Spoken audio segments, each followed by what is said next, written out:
Hola a todos, ¿cómo están? Espero que muy bien. Nuevamente una entrevista esta semana, como siempre, a grandes personalidades. En esta ocasión tenemos al director ejecutivo de la Fundación Ciudadano Austral. Se trata de Andrés Barrientos. ¿Cómo estás, Andrés? Hola, mucho gusto. Un saludo a todos los que ven tu gran programa y un saludo también para ti que estás en estos momentos allá en Ecuador. Muchas gracias por haber aceptado la entrevista. Y ya para ir entrando directo, por favor, quisiera que nos cuentes, ¿quién es Andrés? Mira, te cuento un poco de mí.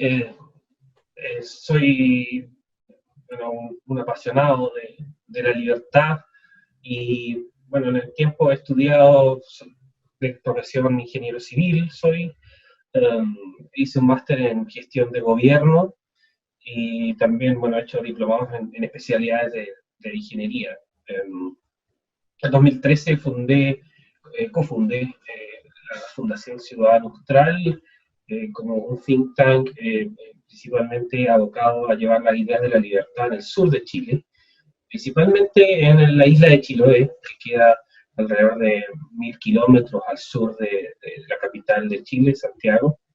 Y en eso partimos haciendo muchas actividades. Comprendimos que la cultura es algo fundamental para poder desarrollar sociedades más libres y también en paz. Empezamos a hacer donaciones de libros de distintas editoriales respecto a temas económicos de nuestro país, que hay mucha ignorancia respecto a ellos, a temas históricos de nuestro país, que también hay bastante ignorancia sobre la historia de nuestro país. Entonces empezamos a hacer esas actividades en distintas bibliotecas locales, de municipalidades pequeñas, entregando libros que en esos momentos eran difíciles de acceder o conseguir, menos en formatos digitales. Luego de eso partimos ingresando a los medios de comunicación, tanto radiales, que son muy fuertes, y también en medios de comunicación escritos, y ahí comenzamos a tomarnos espacios, a formar jóvenes para defender y promover las ideas de la libertad. Y eso empezamos a expandirnos en el rango de acción, empezamos a trabajar a nivel regional. En Chile tenemos, recuerda, 16 regiones, y en una de esas regiones, que es la región de los lagos, empezamos a hacer una serie de actividades mucho más permanentes.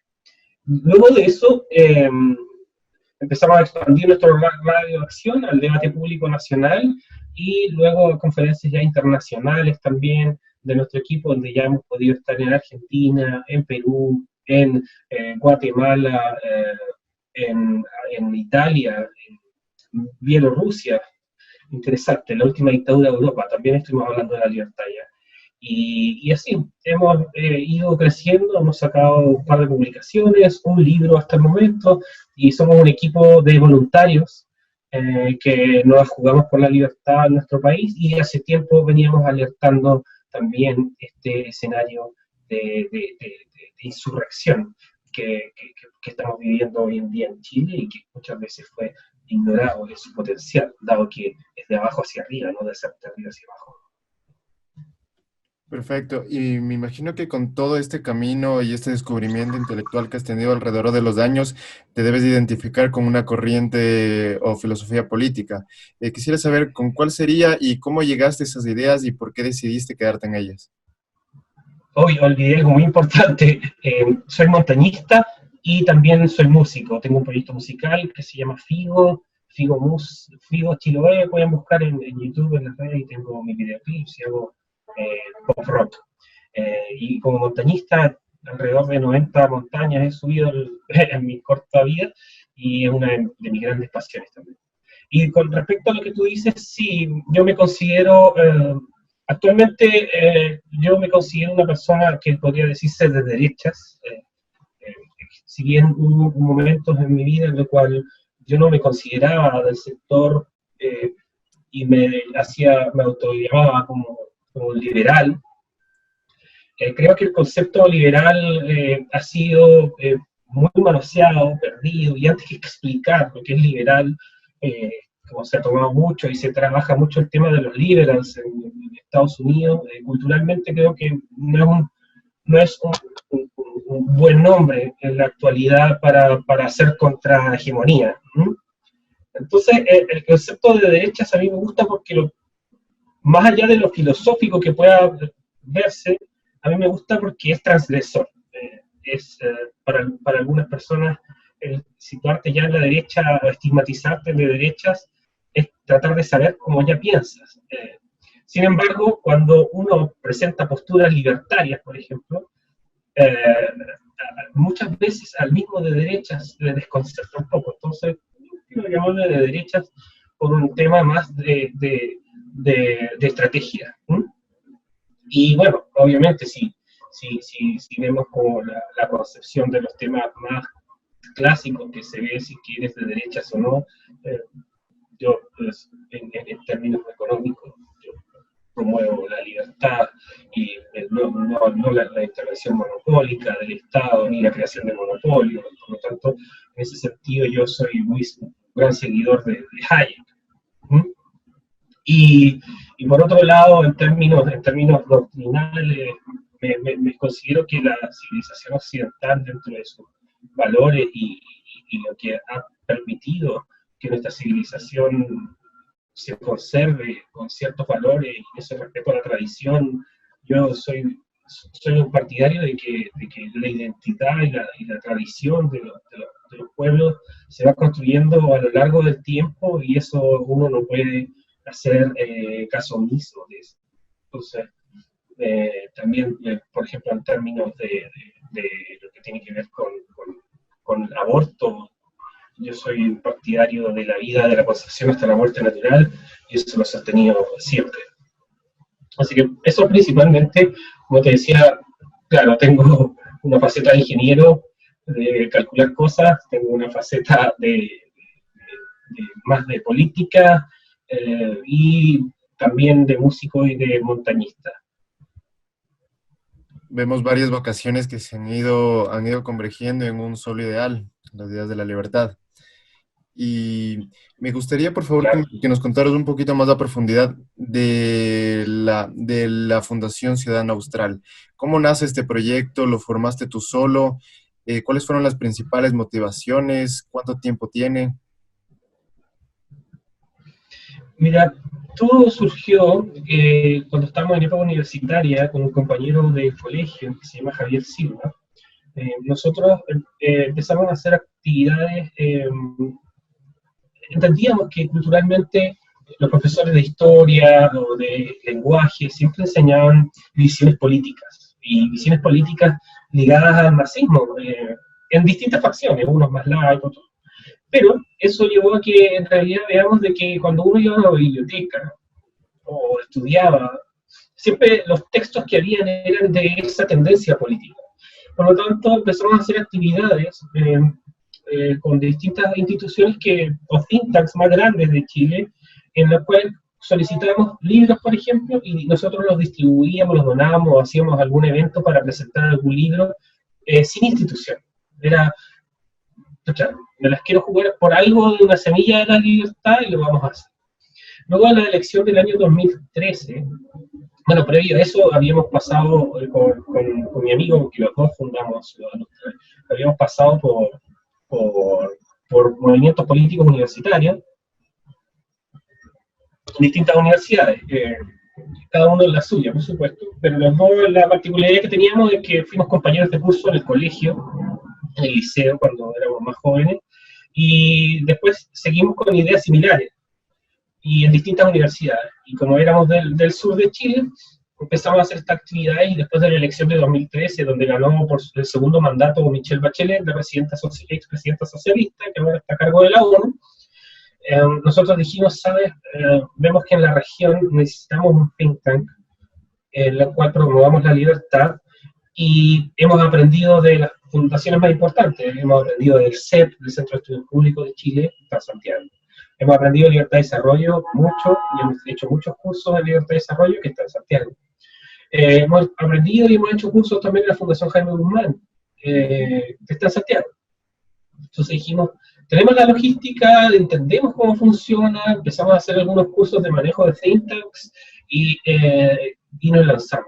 Y eso fue a fines del 2013 y ya nos empezamos a institucionalizar alrededor del 2015, pero el 2013 ya fue cuando nos sentamos y dijimos tenemos que hacer un think tank para promover la libertad en todo el sur de Chile. Y luego de eso, en virtud de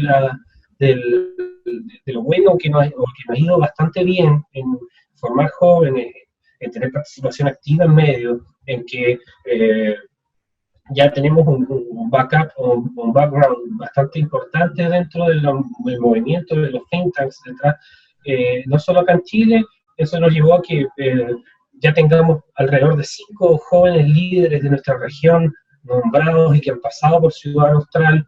En esos se incluyen los cofundadores de Ciudad Austral, nombrados por el diario más importante de la región. Además, bueno, el año 2017 me nombraron como joven líder del diario Mercurio con la Universidad Adolfo Ibáñez, que es como el galardón que te entregan como, por la labor que estás haciendo de distintas áreas, tecnología, ciencia, innovación, emprendimiento, y bueno, ahí nos seleccionaron a nosotros, en mi caso personal, y eso ha sido como algo bastante positivo porque te motiva a seguir comentándole a los chicos, a los jóvenes, de que en realidad es posible tener opiniones que no son la opinión publicada o lo que te dicen los medios de prensa más hegemónicos, donde tienen prácticamente la opinión de los temas monopolizada. Entonces, cuando tú empiezas a despertar esta racionalidad, podríamos decirlo, de que las cosas son mejor a través de un sistema de libre mercado, de que el libre mercado no es protección del oligopolio, y empiezas a explicar todas estas cosas que la prensa hegemónica tiende a monopolizar, a tratar de que el capitalismo y el libre mercado es protección del oligopolio y grandes familias y empresas. Eso es totalmente una falacia. Y eso se ha instalado en toda América Latina, en el mundo, y en Chile estamos viviendo las consecuencias hoy, ahora en las calles. Cuando tienes esas convicciones y las muestras, tú puedes lograr despertar esa semilla en los jóvenes que encuentran o tienen la intuición de que hay cosas que no les calzan del discurso políticamente correcto. Y eso también ha llevado que en este trabajo sistemático que hemos hecho con la Fundación podamos haber tenido varios cursos que hemos hecho de liderazgo político, de políticas locales en Alemania, y también que ya nos han nombrado 2 veces en el ranking mundial de think tanks que elabora la Universidad de Pensilvania, en primera instancia como dentro de la categoría dentro de los mejores nuevos think tanks, y también después en los think tanks a observar, que eso nos llena de orgullo porque somos un think tank muy pequeño, somos un think tank que no tiene grandes recursos y mucho sale de nuestros propios bolsillos. Y por otro lado, entender que gran parte y la mayoría y todos, mejor dicho todos, somos voluntarios. Entonces, una vez que nosotros tenemos nuestros trabajos, nuestros quehaceres normales, naturales, dentro de nuestras profesiones o distintas instancias, nos dedicamos a promover la libertad. Ahora, ahí uno hace la pregunta y autocrítica también. Si nosotros fuéramos 100% full time en esto, quizás podríamos tener un impacto muchísimo mayor, y por lo menos lo hemos calculado, y creemos que de un modelo como el que hemos desarrollado nosotros, una especie de e-tank, e-think tank, una cosa así, donde no tenemos oficina, pero sin embargo tenemos conocimiento, redes y todo de cómo operamos y elaboramos las cosas. Creo que es una buena instancia para todas las personas que deseen institucionalizar también el trabajo que realizan con grupos de amigos, etcétera. Hoy vemos la extrema necesidad de difundir las ideas, como tú mismo lo has dicho en el caso de Chile, y es precisamente lo que quiero tratar el día de hoy. Vemos que este país hace no menos de un mes era el ejemplo de éxito y estabilidad en toda la región hispanoamericana, pero vemos que hoy en día está envuelta en un caos total. Vemos disturbios, vemos saqueos, cosas que no se ven en otros países que sería más posible de ver, ya sea el caso de sus vecinos, de la misma Argentina que está convulsionada con la crisis económica, y no se ven este tipo de cosas. Si nos ayudas con una lectura de los hechos, ¿qué es lo que está pasando en Chile? Ya, bueno, para explicar un poco, todo el detonante de esto partió con un alza que hubo del transporte público de la línea principal de metro, del transporte subterráneo en Santiago de Chile, donde empezaron a circular memes y algunos rayados respecto a que hay que evadir. Los medios de prensa tomaron esto también de que iba a haber grupos que iban a evadir el pago. El pago es alrededor de $1 actualmente, $1 más o menos, o €1, podríamos decir. Aquí es cerca de 800 pesos y subió 30 pesos chilenos. Eso llevó y decantó a que luego de un par de horas de que empiece esto masivamente en el horario peak, coincidentemente con el día viernes, que es el Friday for Future, donde ya se estaban haciendo algunas manifestaciones medioambientales, que no tiene nada de medioambiental, por supuesto, que esto termina esquivando muchas cosas. Luego de eso comenzó y se quemó una serie de las partes troncales de todo el sistema de metro y de conexión. Eso llevó a que, si ya se esté hablando de una acción concertada respecto a la destrucción de los metros. Y no solo fue quemas de los metros, sino que y de destrucción mediante el fuego, sino que también fue destrucción con instrumentos de golpes, con patadas, quebrar vidrio, todo lo que significa el mobiliario. Eso es una pérdida enorme porque el metro fue construido el año 1975 con grandes esfuerzos cuando nuestro país era muy pobre. Y actualmente cerca de 3 millones de personas circulan en el metro, entendiendo que Santiago son 7 millones las que viven en la capital, en la región metropolitana. Es doloroso ver que este vandalismo, que podría ser categorizado como terrorismo según los manuales de defensa y contraterrorismo de Estados Unidos, esté llevándose a cabo. Ahora, el mismo día, cuando ya se empieza a destruir todo, empieza a manifestaciones y cacerolas incluso, entendiendo que además la cacerola fue una manifestación de las mujeres contra el gobierno de Allende, por estar violando la Constitución, por estar dejando sin alimentos y desabastecimiento el país. Eso fue la llamada la revolución de las ollas de parte de las mujeres de nuestro país contra el presidente Allende, que estaba violando la Constitución. Ahora se resignifica eso y se hace de manera simbólica contra lo que se podría llamar abuso. Entonces, dentro de esta agenda, con un cambio de precio, empezó a instalarse, y eso fue muy rápido. Yo creo que las fuerzas espontáneas aquí tiene algo de espontaneidad, pero también hay de un plan cultural para poder socavar las bases del modelo económico, político y social de nuestro país. Entonces, el eslogan cambió va de 30 pesos a no son 30 pesos. Ellos mismos te lo están diciendo. Son 30 años.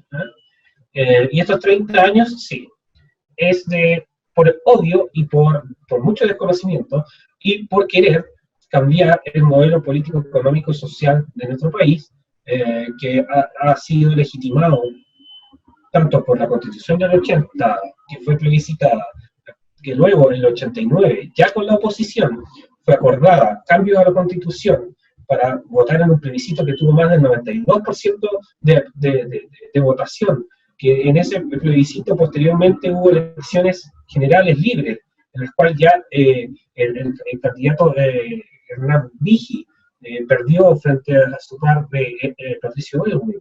Entonces se inicia un periodo de gobierno de la concertación de partidos de la democracia, que era la unión de las fuerzas de centro e izquierda, excluyendo al Partido Comunista, que luego cesó con el primer gobierno del presidente Piñera, luego del terremoto.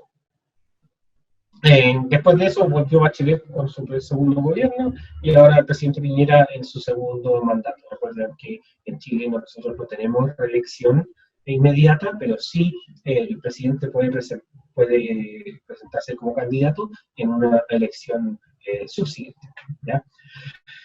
Entonces, ahí tú empiezas a ver, hay muchas explicaciones de este malestar. A ver, los medios de prensa, los medios de prensa hegemónicos hablan de estallido social. Y ese estallido social, ahora lo dicen todos, es un estallido social. Para mí es un estallido insurreccional. ¿Ya? Y estallido social, ¿por qué no? Porque ni siquiera es transversal. ¿Ya?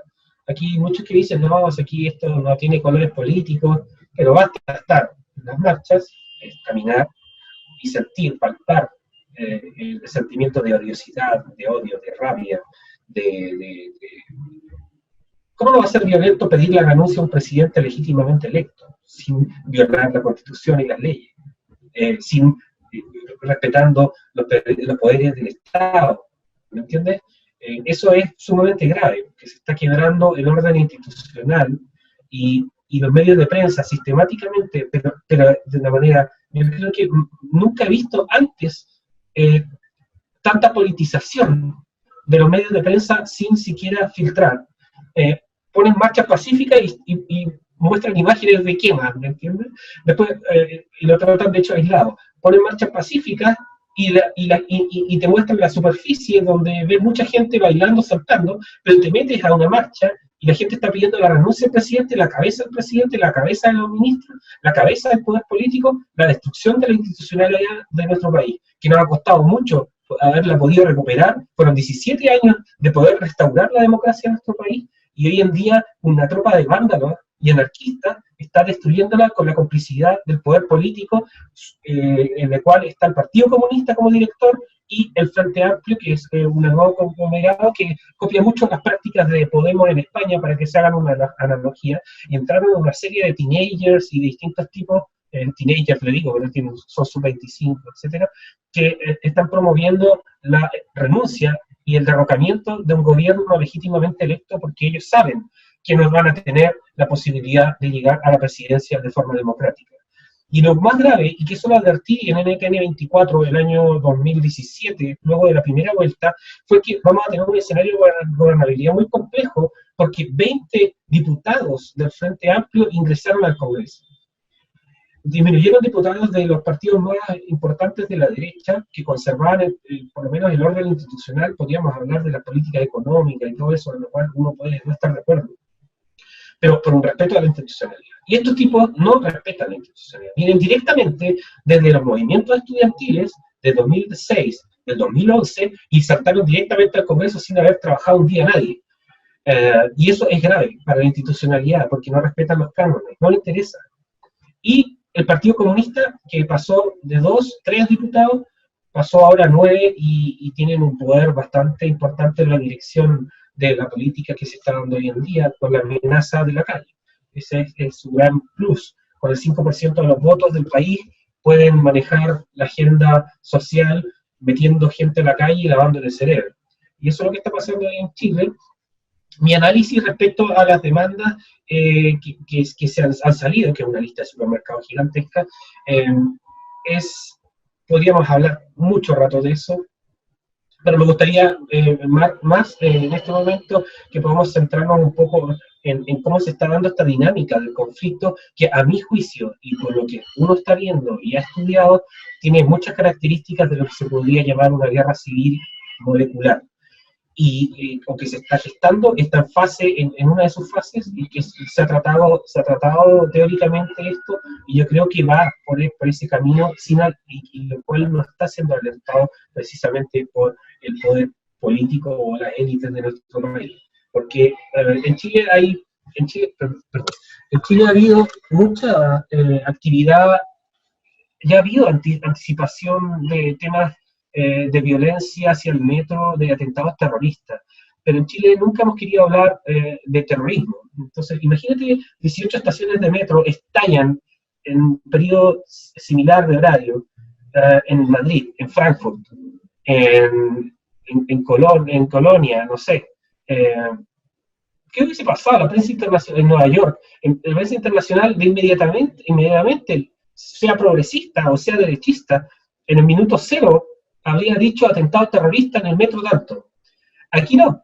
Aquí es actos de vandalismo, gente delincuente, Entonces, aquí lo que se hace es sacar, y eso es muy peligroso, que es eso para todos los que estén viendo este programa, es muy peligroso sacar la carga ideológica del acto de insurrección o de destrucción.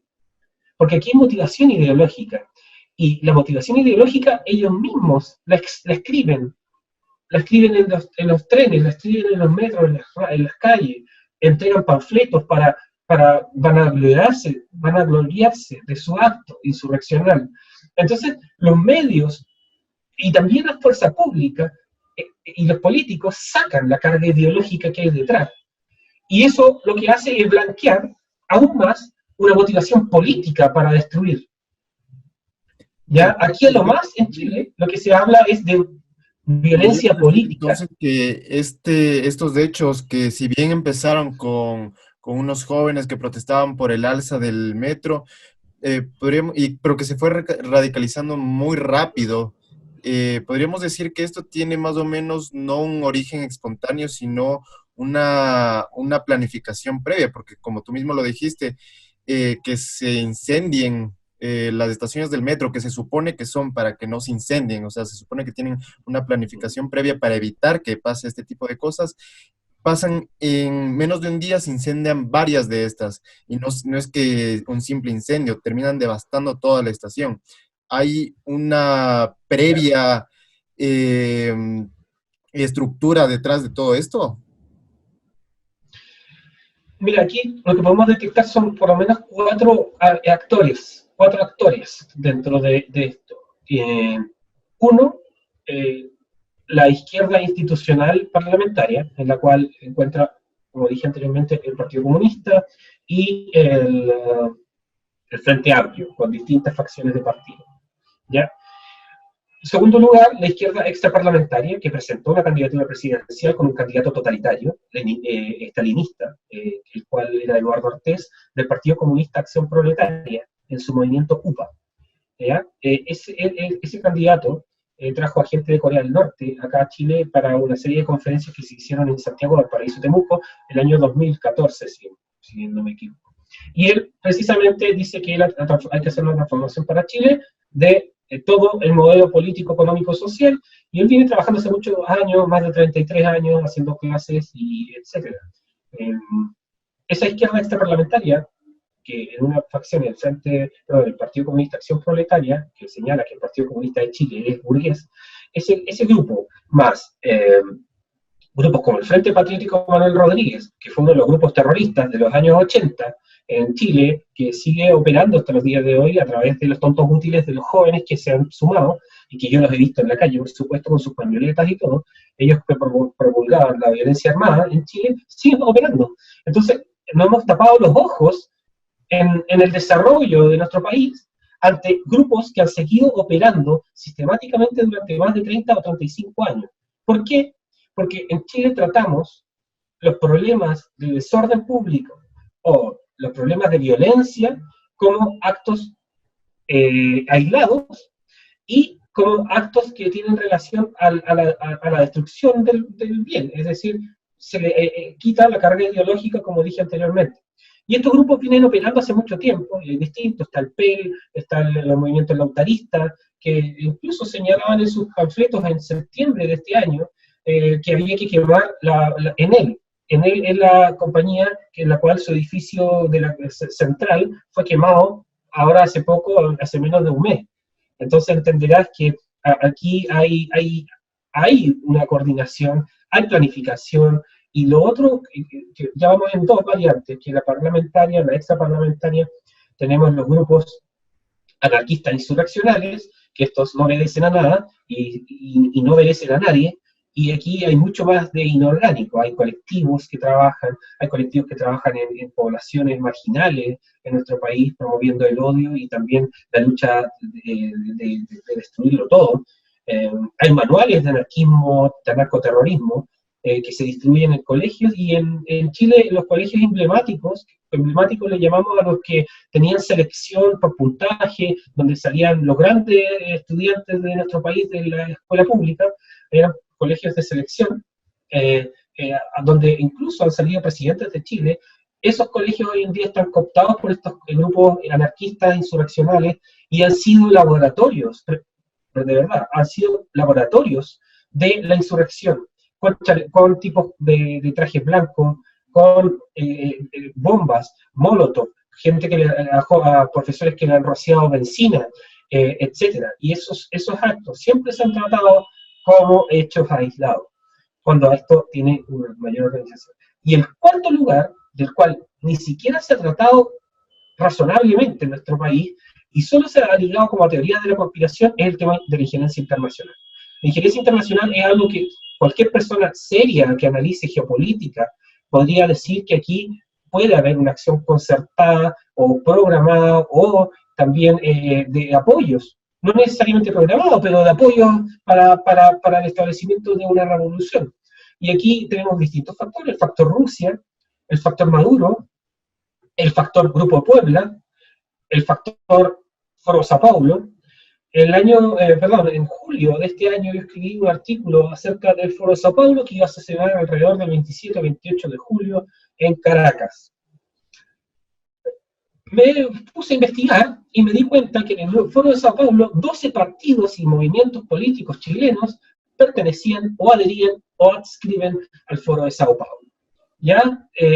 Nosotros, por ejemplo, en Ciudad Austral adscribimos a la Red Liberal de América Latina, y si ocurriese algún hecho en el cual nosotros estamos de acuerdo, imagínate, no sé, Red Liberal apoya un dictador sanguinario, etc. Si llegase a pasar eso, nosotros inmediatamente presentamos nuestra renuncia. Y no aparecemos más en la web, y etcétera, y sacamos una declaración pública diciendo que nosotros ya no vamos a adherir a ese tipo de instancias, ¿me entiendes? Pero en la actualidad tú ingresas y todos los 12 movimientos políticos y partidos políticos chilenos que están ahí, que son muchos, son de los que tenemos más grupos dentro del Foro Sao Paulo, siguen ahí, continúan ahí. Yo me imagino que ayer todos celebraron con champán la salida del delincuente Lula da Silva de la cárcel, ¿no? Entonces hay variable geopolítica, hay variable internacional, por supuesto.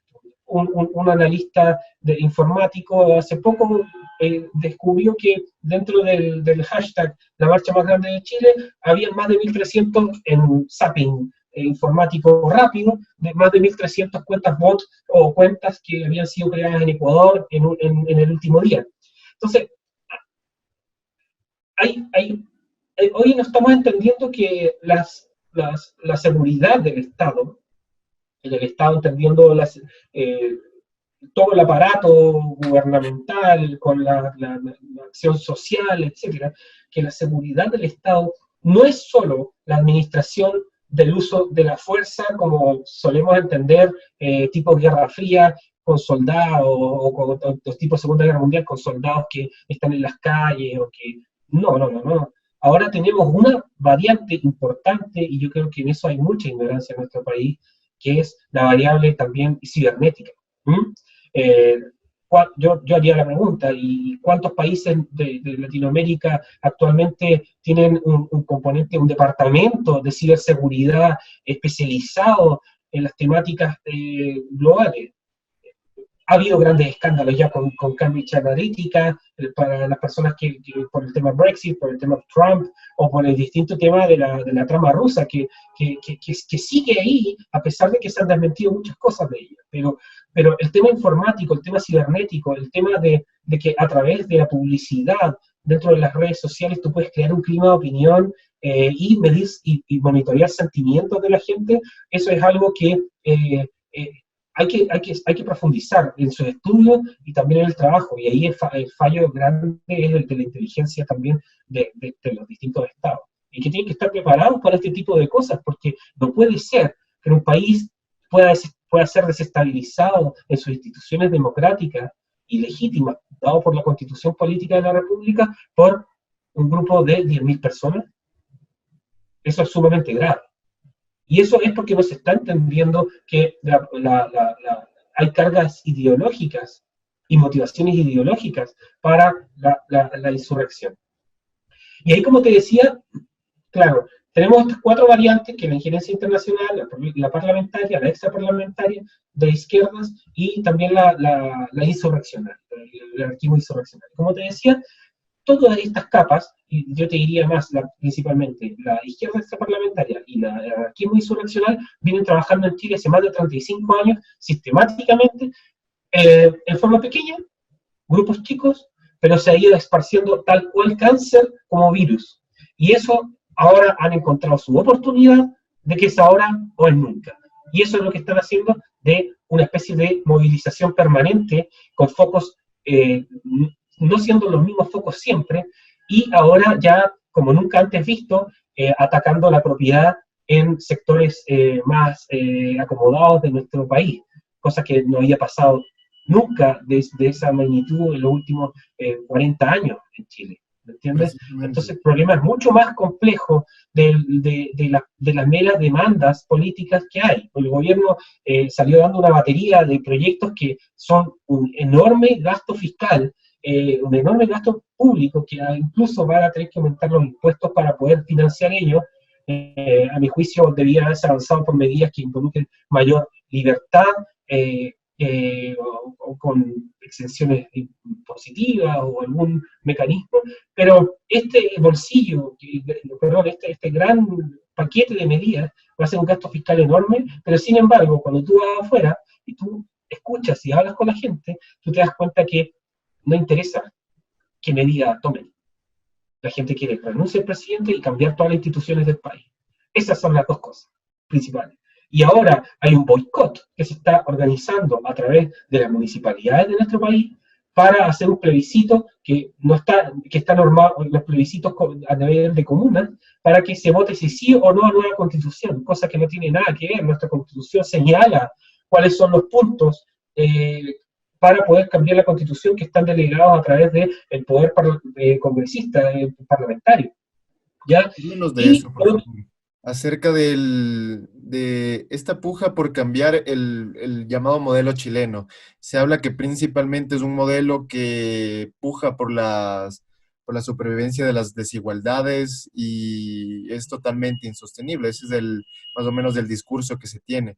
¿Qué hay de cierto y qué hay de falso en todo este discurso que se da? Porque el modelo chileno, como vemos, se dice que fue instaurado principalmente por la dictadura de Pinochet, pero vemos que al pasar de los años se han ido haciendo unas reformas constitucionales que prácticamente han desarticulado los principales puntos de lo que era la constitución hecha en el ladrillo. Entonces, ¿qué hay de cierto y qué hay de mentira en todo esto? ¿Cuál es el modelo chileno? Mira, en primer lugar, nuestra constitución es legítima,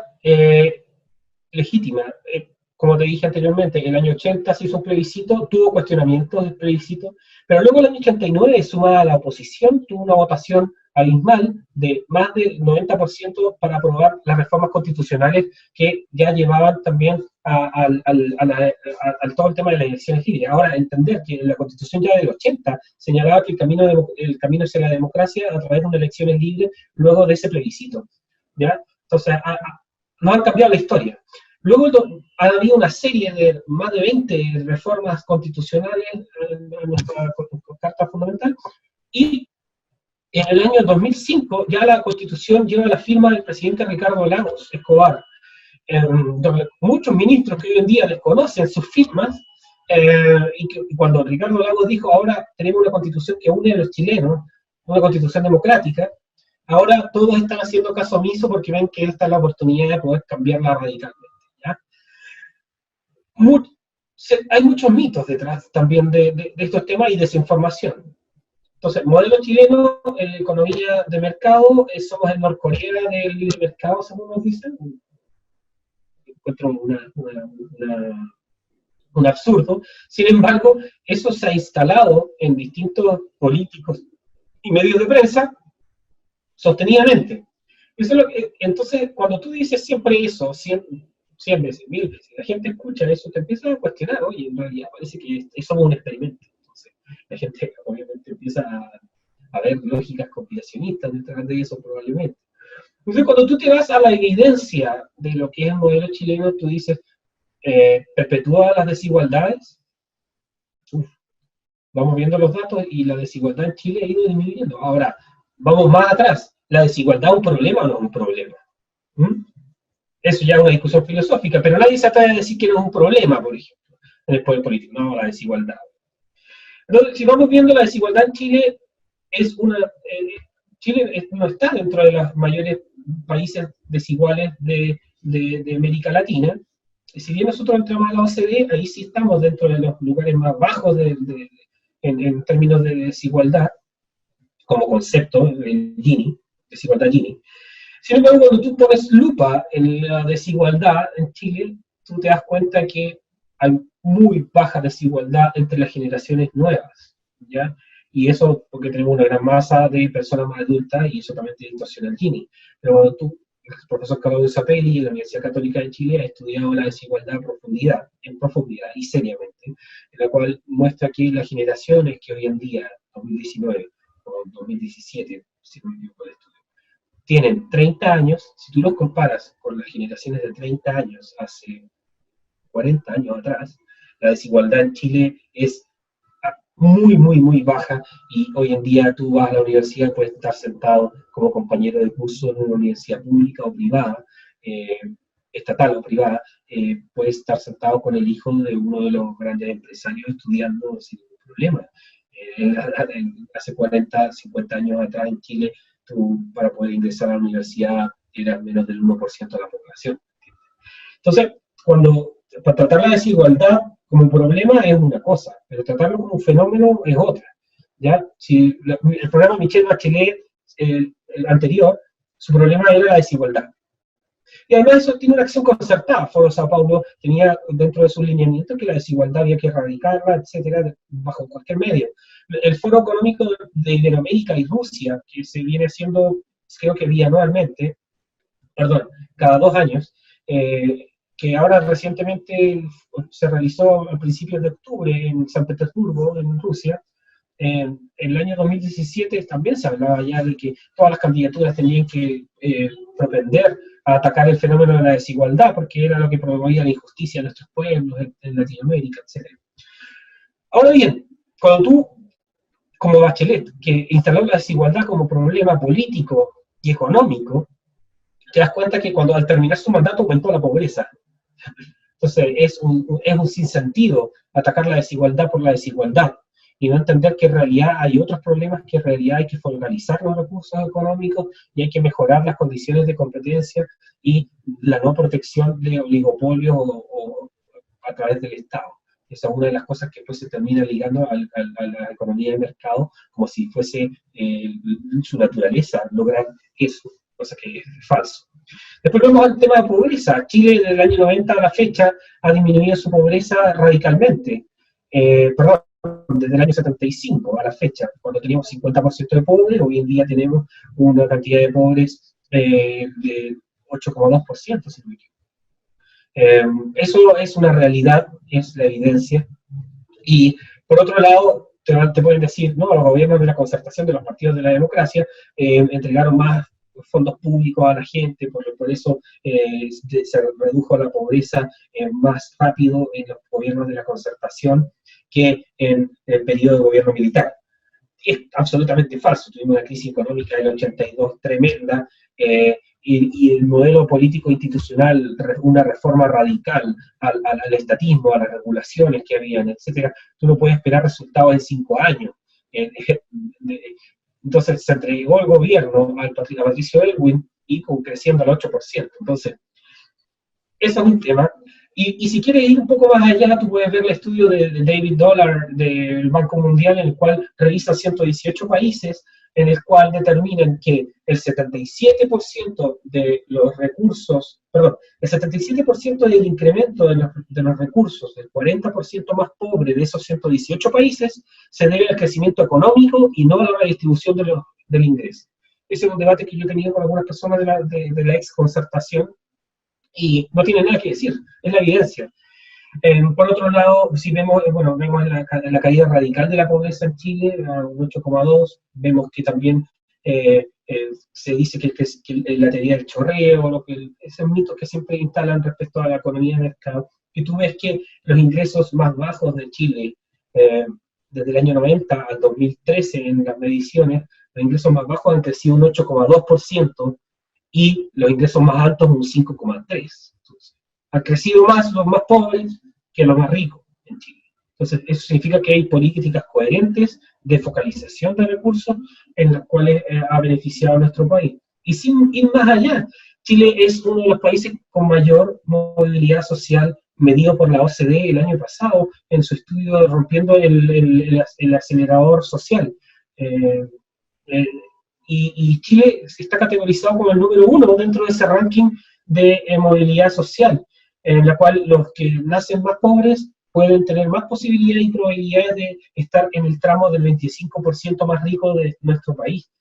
Entonces hay una cantidad de mitos enormes que se han instalado y yo creo que lo más grave que ha sucedido es que el concepto de desigualdad ya no es meramente un concepto económico, sino que el concepto de desigualdad tiene una componente ya carga valórica, en virtud de lo que han instalado los medios de prensa.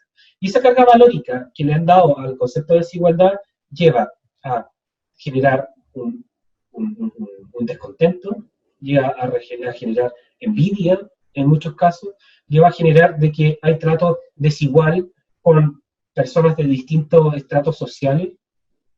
Y en parte, esas cosas que estoy hablando ahora en esa temática existe en Chile. Existe en Chile esa sensación de que más que desigualdad es injusticia.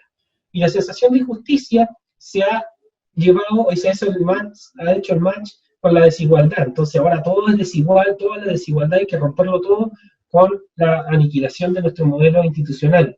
Y ahí yo lo atribuyo mucho más a causas culturales que a temas que tienen relación con temáticas monetarias. Y lo digo así porque, por lo menos en mi caso, yo provengo de una isla muy alejada de Santiago, provengo de una familia de clase media de esfuerzo, y sin embargo entiendo que aquí no hay una componente de clase en estos temas, sino que hay un componente de sensación de injusticia en ciertos temas que muchas veces tienen impunidad de delitos económicos, por ejemplo, tienen impunidad de grandes empresarios y que no han sido juzgados como debiese ser, que hay congresistas que probablemente deberían estar en la cárcel y no están en la cárcel. Entonces, esa serie de cosas, y cuando tú robas un almacén puedes pasar un año en cárcel, por decirte cosas. Entonces, esa sensación de inequidad o de injusticia es la que empieza a conectarse con una sensación del modelo. Entonces, los oportunistas de siempre, que vienen escribiendo hace 20 años, de que el modelo económico chileno es la explotación de las personas y que hay que avanzar hacia algo que va a llevar a toda la felicidad del mundo y pasar de lo privado al régimen de lo público, en palabras de Fernando Atria, que es uno de los articuladores intelectuales que ahora se presentó a ser senador, y además está guiando todo este proceso constituyente porque tiene intenciones de que cambiemos todo esto. Hay material, hay mucho de eso y uno puede revisar. Entonces eso lleva a que estos oportunistas estén socavando y aprovechando cosas que personas que no son políticas adhieren a veces a la causa, aprovechando de hacer que este es el camino para cambiar todos estos temas. Y eso es lo grave que estamos viviendo hoy en Chile. Y como te digo, no es casualidad, no es casualidad que en Chile tengamos la mejor calidad de agua de América Latina, no es casualidad que tengamos la mejor conectividad digital de América Latina, no es casualidad que tengamos la menor tasa de pobreza de América Latina, no es casualidad que tengamos el mayor PIB, bueno, nos superó ahora, si no me equivoco, Costa Rica, de América Latina. No es casualidad que todos esos progresos o avances sociales, no es casualidad que tengamos 99% de cobertura de agua potable, no es casualidad que tengamos bajas tasas de VIH respecto a otros países, no es casualidad que ya prácticamente la mortalidad de los niños al nacer sea muy baja, no es casualidad eso. Y eso se debe a una serie de políticas coherentes en la cual en su momento primó el consenso, pero que las grandes reformas que alivien el bolsillo de los chilenos no se han realizado o se han postergado. Por ejemplo, cuando hablan de la gasolina muy cara, tenemos un impuesto al combustible que es casi el 40% de la tarifa.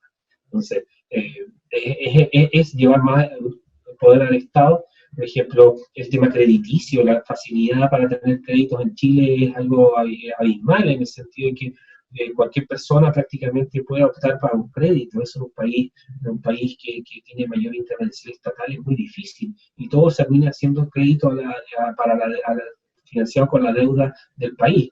Tenemos un sistema de seguridad social que ha funcionado ejemplar en términos del sistema en sí mismo, de cómo funciona un sistema de seguridad social privado, en el cual todos los fondos de las personas, de los aportantes, de los trabajadores, son de la propia persona, rompiendo todo el paradigma de que el Estado financia las pensiones en ese sentido. Entonces, cuando tú cotizas y tú ves que el desempeño del fondo de pensiones ha sido de UF más 8 durante casi 30 años, a pesar de los vaivenes de la economía, de la crisis asiática, etcétera, de lo que ha habido, tú dices que, parece que en Chile se están haciendo varias cosas bien. ¿Qué ha hecho ese fondo? Que ha hecho que esos fondos trabajen y que puedan ser administrados muy bien regulados por una superintendencia de pensiones en Chile, que representan el 80% del PIB de nuestro país, los fondos de los ahorrantes. Y eso no es plata del Estado, es plata de la gente. Entonces, ahorro e inversión. Ahí está llevado a cabo la filosofía liberal, ¿te das cuenta? Si bien es un 10% de ahorro forzado, como se le podría llamar, es un 10% de ahorro para el futuro de una persona, y eso es heredable, eso es un fondo personal. Ahora, cuando tú ves que el sistema funciona de esa manera, y que ha funcionado bien, pero vienes con campañas sistemáticas a través de distintos movimientos para destruir el sistema FP, para expropiarlo, el sistema de capitalización individual, para expropiar los fondos, y señalar que viene el paraíso en la tierra con fondos estatales y las pensiones estatales. Ahí tú te das cuenta que hay mucha demagogia detrás, poca evidencia de los temas, y lo que sí, y no se puede desconocer, y que no es falencia del sistema de capitalización, que es la que le llaman la madre de todo del cordero, que este 80% de los fondos del PIB que están en el mercado, porque pueden ser invertidos para poder seguir rentando de buena manera, ha hecho que en Chile hoy en día se pueda acceder a vivienda. Esos fondos han logrado que se pueda invertir en distintos temas inmobiliarios, en plazas públicas, en distintas temáticas de nuestro país para dinamizar la economía interna. Entonces tenemos pequeños propietarios, accionistas de empresas a través de nuestros sistemas de pensiones, bien administrados, y el problema que tiene, y que han aprovechado los demagogos y los populistas, es que las personas que no cotizan, nosotros tenemos los trabajadores que son dependientes y los independientes. Dependiente es cuando tú trabajas para una empresa y la empresa te tiene un contrato y esa empresa te paga las cotizaciones en tu cartola para la respectiva administradora de pensión. Y por otro lado tenemos los trabajadores independientes. Los trabajadores independientes son los que, por ejemplo, si yo quisiese ejercer como ingeniero civil independiente, yo entrego una boleta y yo solamente me cobran el 10% de un impuesto y basta. Yo no cotizaría en términos estrictos formales. Entonces, ¿qué pasa? Una persona que se acostumbra a ganar bien dinero o a ganar boleteando, porque no conoce el sistema o muchas cosas que hay detrás, pueden haber factores culturales detrás, termina no cotizando. Entonces, después cuando llego a viejo, yo le voy a tocar la puerta al Estado y decirle, oye, dame mi pensión. Y el Estado va a decir, usted no cotizó nunca, usted no tiene ahorros previsionales. Entonces eso hace de que cuando tú analizas la masa en Chile que cotiza, en estos momentos, hoy en día, hay un 50% de chilenos trabajadores cotiza en los fondos de pensión. Entonces, si tú tomas todos esos datos, los mides, y generas promedio, ¿qué te va a quedar claro? Que las pensiones son muy bajas en nuestro país, porque obviamente tiene una gran masa de personas que no cotizan. Entonces termina distorsionando la toma de decisiones. Y ahí aprovechan obviamente los demagogos de todos los partidos para poder instalar una agenda pública para romper el sistema diciendo que es malo y que nos están robando. Eso es grave. Y ese es uno de los temas. Y otro que se toca muy poco, y al menos yo en todos estos debates de este mes no lo he escuchado, es que Chile tiene 40% de informalidad. Es decir, prácticamente hoy la informalidad en Chile está a tasas de países africanos. Un 40% de informalidad es una brutalidad. Es Chile en los años 80. Y eso no se ha querido atender dentro de la clase política de todos los partidos.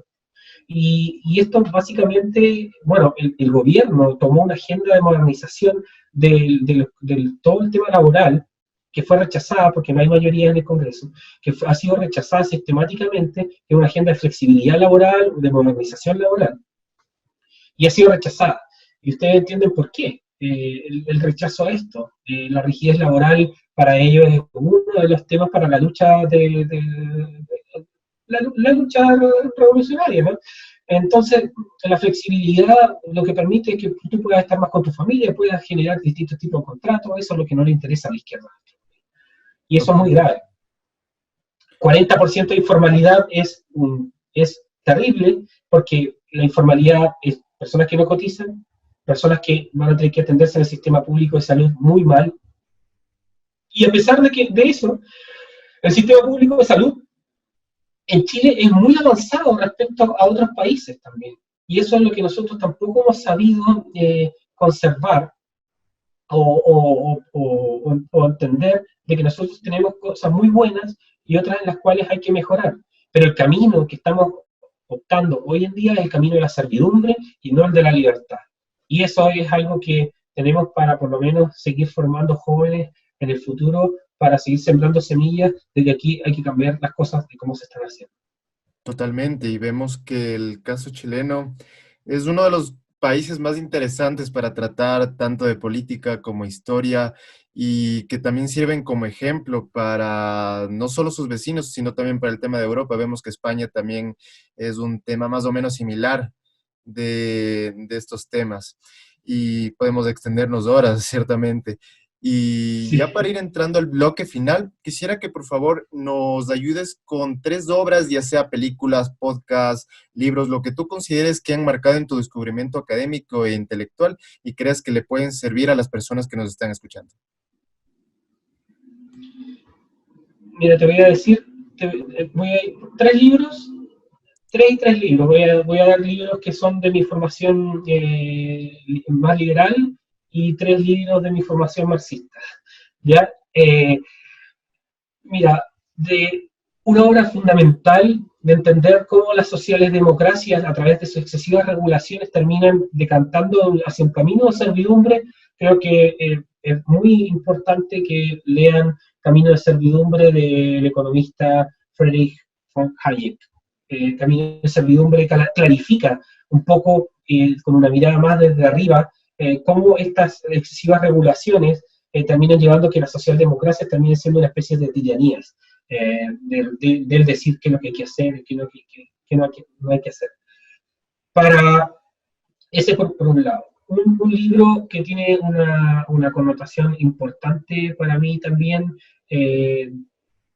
de literatura, diría yo, es el Principito.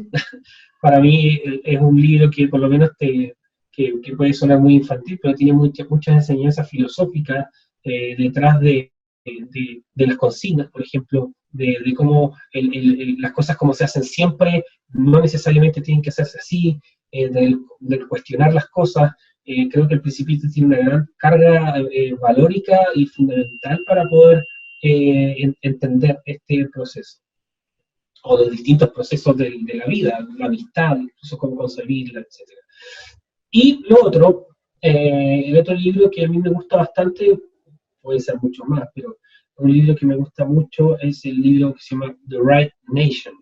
Es un libro escrito por unos periodistas, se llama Una Nación Conservadora, y entendiendo conservative en Estados Unidos, y que analizan cómo la configuración del movimiento republicano, el Tea Party y los think tanks, los movimientos religiosos en Estados Unidos, cómo se han configurado, cómo han hecho que estos grupos, desde la sociedad civil, presionen al poder político para mantener sus ideas o profundizar ideas, por ejemplo, de reducción de impuestos, de tenencia de armas, etc.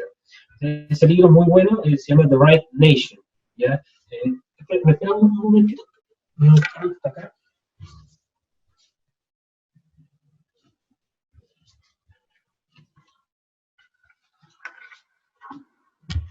De hecho, se lo recomiendo, es un título muy interesante, un libro, Una nación conservadora.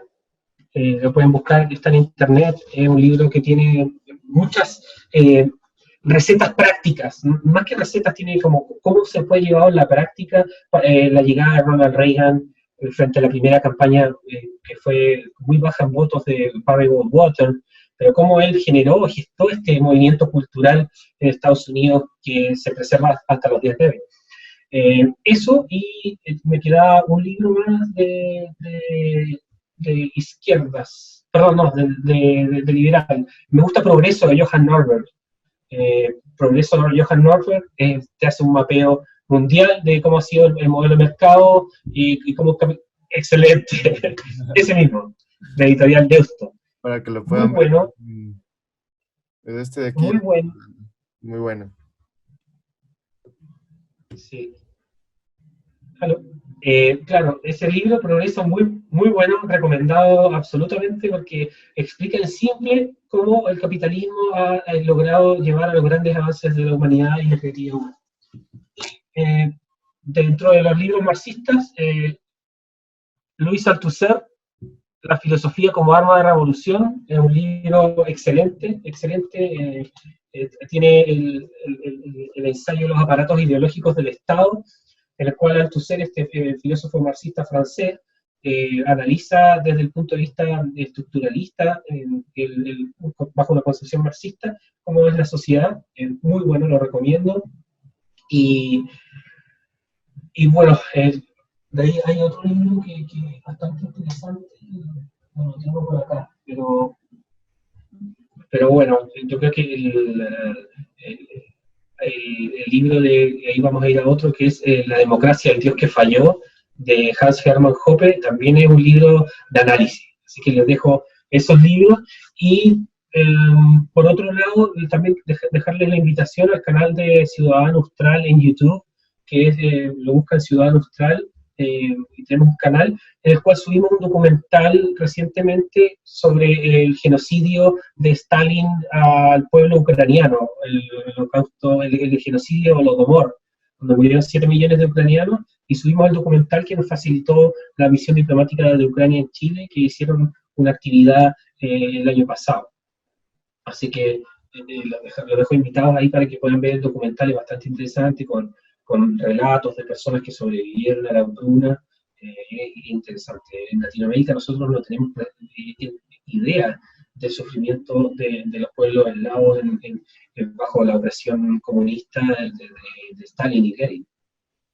Te agradezco mucho que hayas dejado bastante material útil para que la gente pueda empezar a examinar por su cuenta, porque no solo vale tener la visión de uno, sino también tener la visión y lo del otro, saber lo que piensa, saber lo que ha hecho, para tener más o menos ese contraste de ideas. Y ya para ir terminando, me gustaría hacer una pregunta que se la hago a todos los que pasen por el canal. Es una recomendación, más que una pregunta, es una recomendación. Una persona que tú consideres que podría ser vista para una próxima entrevista, o simplemente para que la gente pueda ir a investigarlo y por su propia cuenta, pero tú crees que tiene un valor de difusión en esta expansión de la red liberal. Sí, mira, como recomendación actualmente, para mí sería espectacular que puedan entrevistar a José Piñera. José Piñera, bueno, un gran amigo, y le tengo bastante aprecio. Él ha escrito muchas cosas, él viene señalando de la degradación de la clase política hace bastante tiempo. Tuvo una candidatura testimonial presidencial el año 93. Es un tipo formidable en tanto a términos de creación de ideas nuevas, más allá de mejorar o estructurar las cosas como están, y eso para mí ha sido, José ha sido una gran inspiración. El pensar fuera de la caja para mí ahora ha sido una ley de vida, y si logran contactarse algún día con él para poder hacer una breve entrevista sería genial.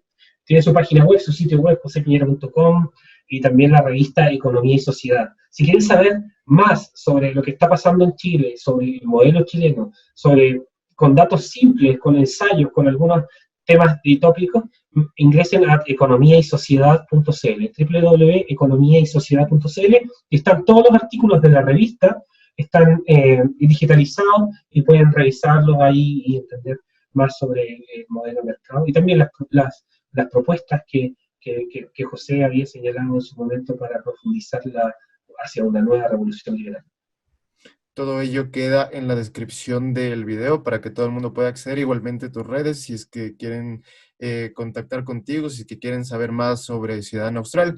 Bueno, eso sería todo por mi parte. No sé si tú quieres agregar algo, viendo que también hoy estamos grabando el 9 de noviembre, conmemoración no de la caída del muro de Berlín, sino de el derribamiento a martillazos de un muro Claro.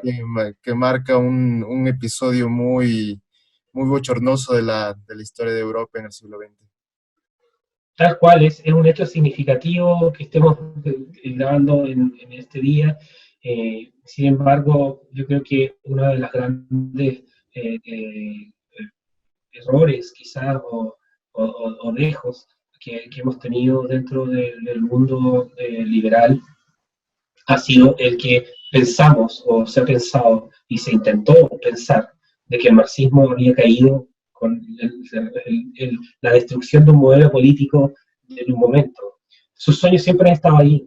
Ellos siempre han seguido trabajando para la revolución, en distintas facciones, en distintas metodologías, en distintas formas, tomándose las culturas, los espacios, y eso es algo que hoy nos está pasando la cuenta y está reconfigurando el escenario multipolar geopolítico que tenemos en el mundo. Hoy en día las guerras no son prácticamente, naturalmente, no solamente son a fuego y aviones y tanques, sino que hoy en día la guerra está en el poder captar los cerebros de las personas. Y ahí yo creo que tenemos una labor tremenda en enseñar en base a la verdad y la evidencia, con honestidad, a todos los jóvenes y todas las generaciones futuras. Así que yo hago un llamado a que todos los liberales del mundo, o los que crean en la libertad, en la sociedad libre, en la paz, y no en el resentimiento, sigan uniéndose porque no estamos solos. Así que un saludo grande a todos los que visitan tu canal y espero que siga expandiéndose a lo largo de toda América Latina. Perfecto. No me queda más que darte las gracias por esta gran entrevista y dar las gracias a todos ustedes que están viendo el canal. No olviden darle like, si es que les ha gustado, comentarlo y sobre todo compartirlo porque las ideas de la libertad no se van a compartir solas.